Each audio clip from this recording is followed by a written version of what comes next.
Break के बाद एक बार फिर आप सभी का बहुत स्वागत है। खबरों के सिलसिले को आगे बढ़ाते हैं और अब बात कर लेते हैं ट्रेनी आईएएस पूजा खेडकर की, जिनकी मुश्किलें अब दिनों दिन बढ़ती जा रही है और ये मुश्किलें एक बार फिर से और बढ़ गई है क्योंकि यूपीएससी ने अब पूजा खेडकर के खिलाफ एक्शन ले लिया है। तो यूपीएससी ने एक्शन लिया है, एफआईआर दर्ज हो गई है और मामला दर्ज होने के बाद अब क्या कदम उठाया जाएगा ये देखने की बात है। एक तरफ जहां पूजा खेडकर की मां को गिरफ्तार कर लिया गया है तो दूसरी तरफ उनके पिता की जमानत की खबर भी मिली, लेकिन इस बीच क्या कुछ एक्शन और उठाने वाली है टीम, ये देखने वाली बात है। रिपोर्ट देखिए।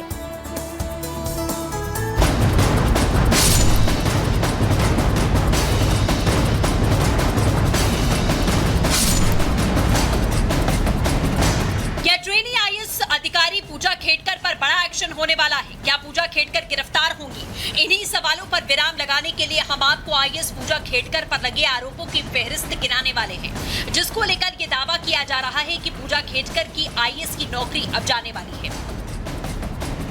अपनी हाईफाई लाइफस्टाइल को लेकर दिल्ली से मुंबई तक सुर्खियों में रही पूजा खेडकर की मुश्किलें कम नहीं हो रही। फर्जी सर्टिफिकेट से लेकर पूजा के आईएएस बनने तक का सफर सवालों के घेरे में है। हर रोज पूजा को लेकर नए नए खुलासे हो रहे हैं। नाम बदलने से लेकर फेक सर्टिफिकेट बनवाने के आरोप लगे। एक तरफ जहां पूजा खेडकर के ऊपर यूपीएससी ने एफआईआर दर्ज करवाई है तो वहीं दूसरी तरफ अब पुणे पुलिस ने पूजा खेडकर से पूछताछ के लिए उन्हें पुणे बुलाया है। दरअसल पूजा खेडकर ने ये आरोप लगाए थे पुणे के डीएम के ऊपर। जब वो बतौर ट्रेनी आईएएस पुणे में तैनात थी उस वक्त पुणे के डीएम उन्हें लगातार प्रताड़ित कर रहे थे और इन तमाम शिकायतों के बीच अब पूजा खेडकर को एक बार फिर से पुणे बुलाया गया है और पुलिस का ये कहना है कि वो पूजा खेडकर के बयान को दर्ज करना चाहती है। पूजा खेडकर से जुड़े मामले की पुणे पुलिस जांच कर रही है। इन सब के बीच संघ लोक सेवा आयोग ने पूजा पर जो आरोप लगाए हैं वो गंभीर हैं। पूजा के खिलाफ दायर एफआईआर में दावा किया गया कि उम्र छिपाने के लिए पूजा ने 2 बार अपने नाम बदले।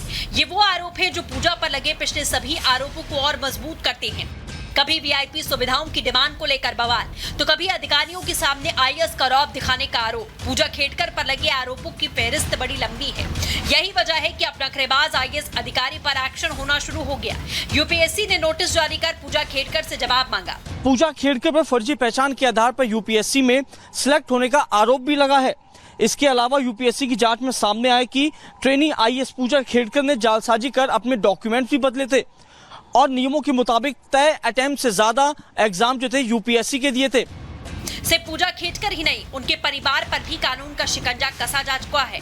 किसानों को धमकाने के मामले में पूजा की मां मनोरमा खेडकर गिरफ्तार हो चुकी हैं। आय से अधिक संपत्ति मामले में पूजा के पिता दिलीप खेडकर जांच एजेंसियों के रडार पर हैं। कुल मिलाकर पूरा परिवार जांच के दायरे में है। Bureau report, Republic Bharat.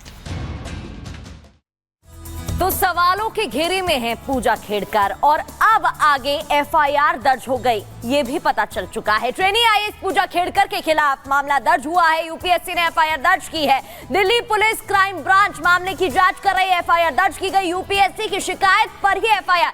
दरअसल दिल्ली पुलिस क्राइम ब्रांच ने एफआईआर दर्ज की है यूपीएससी की शिकायत के बाद। यूपीएससी परीक्षा में फर्जीवाड़े पर कार्रवाई की जा रही है। फर्जी सर्टिफिकेट मामले पर जो आरोप लगे हैं लगातार कार्रवाई हो रही है। उम्र छिपाने के लिए 2 पूजा ने नाम बदले थे, ये भी बताया जा रहा है कि उम्र छिपाने के लिए ये किया गया। नए अटेम्प्ट से ज्यादा परीक्षा देने का आरोप है, यानी कि तय अटेम्प्ट जो है, क्योंकि तय अटेम्प्ट रहते हैं कि आप उससे आगे आप परीक्षा में नहीं बैठ सकते, लेकिन यहाँ पर उम्र छिपाई गई जिससे कि वो ज्यादा परीक्षा दे सके। नाम, माता पिता का नाम, इसमें भी छेड़खानी की गई है, इसमें भी बदलाव हुआ। Signature, email ID, photograph, number, जो बेसिक चीजें आपकी डिटेल हैं उन सभी में फर्जीवाड़े का आरोप है। सर्टिफिकेट में घर का पता गलत बताया गया। जो सर्टिफिकेट फर्जी सर्टिफिकेट लगाया गया था उसमें एड्रेस भी गलत है, माता पिता का नाम गलत है, फोन नंबर गलत दिया गया है, एड्रेस भी गलत दिया गया है। चलिए अब खबरों में आगे बढ़ते हैं और अब बात कर लेते हैं सैलाब के काल। बारिश भले ही कम हो गई हो लेकिन इस वक्त आधे से ज्यादा हिंदुस्तान जो है वो बाढ़ की चपेट में है और लोग इस बाढ़ की वजह से त्राहिमाम कर रहे हैं। आपको दिखाते हैं कि आसमान से बरसती ये आफत किस तरीके से लोगों के ऊपर कहर बनकर टूट पड़ी है।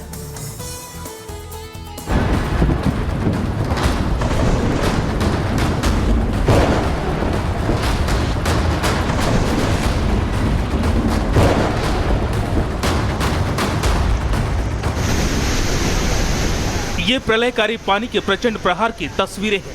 कहीं ट्रेन की पटरी पानी में डूबी तो कहीं पानी के दबाव में बांध को तोड़ दिया। हर तरफ इतना पानी जैसे कुदरत ने बर्बादी की गिरह खोल दी है। आसमान से बरसती मुसीबत गुजरात पर कहर बनकर टूटी है। पोरबंदर और जूनागढ़ में भारी बारिश से बाढ़ के हालात नजर आने लगे हैं। पोरबंदर के आसमान में छाए बादलों ने बरसना शुरू किया तो थमने का नाम ही नहीं लिया।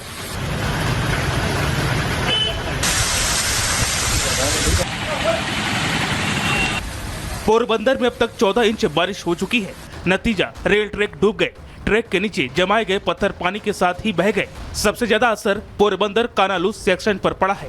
इस सेक्शन से गुजरने वाली कई ट्रेनों को रद्द कर दिया गया है, कई ट्रेनों को डाइवर्ट किया गया है और 6 ट्रेनों को टर्मिनेट कर दिया गया है।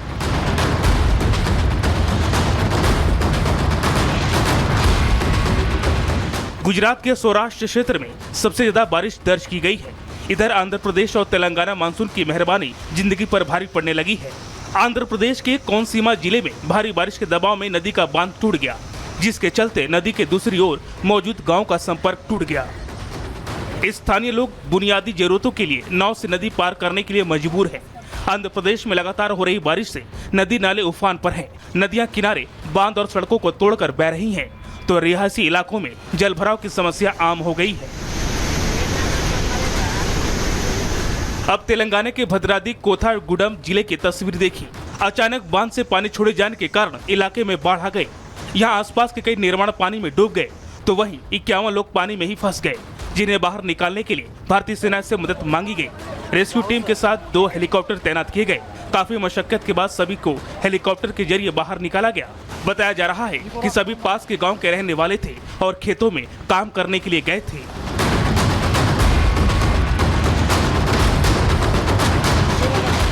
दक्षिण भारत के सभी राज्य केरल, तमिलनाडु, कर्नाटक, आंध्र प्रदेश और तेलंगाना में बादल खूब बरस रहे हैं, जिससे बाढ़ और जलभराव के साथ लैंडस्लाइड की घटनाएं भी बढ़ रही हैं। तस्वीरें उत्तरी कर्नाटक के कन्नड़ जिले की है। यहाँ अंकोला के पास पहाड़ दरकने से मलबा सीधे सड़क पर आ गिरा। गनीमत रही कि कोई वाहन या व्यक्ति मलबे की चपेट में नहीं आया। फिलहाल मलबे को हटाने का काम जारी है। अंकोला में बीते दिनों लैंडस्लाइड की कई घटनाएं सामने आई। यहाँ लैंडस्लाइड्स में एक ही परिवार के 4 लोगों की मौत हो गई। बाढ़ और बारिश की चपेट में आधा हिंदुस्तान है। मानसून की मनमानी से आधे हिंदुस्तान में हाहाकार है। तबाही का मंजर ऐसा कि तस्वीरें देखकर दिल दहल जाए। मानसून पूरी तरह से एक्टिव है और अपना कहर बरपा रहा है। Bureau report, Republic Bharat.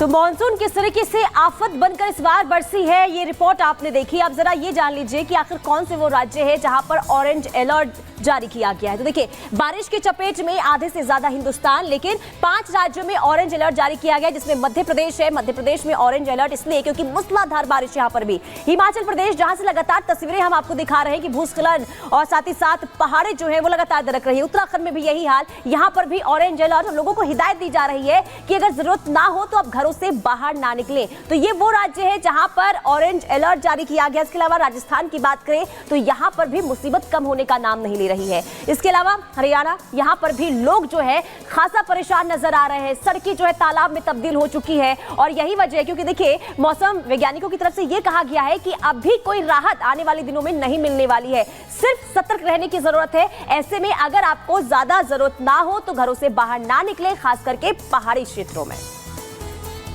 तो कौन से वो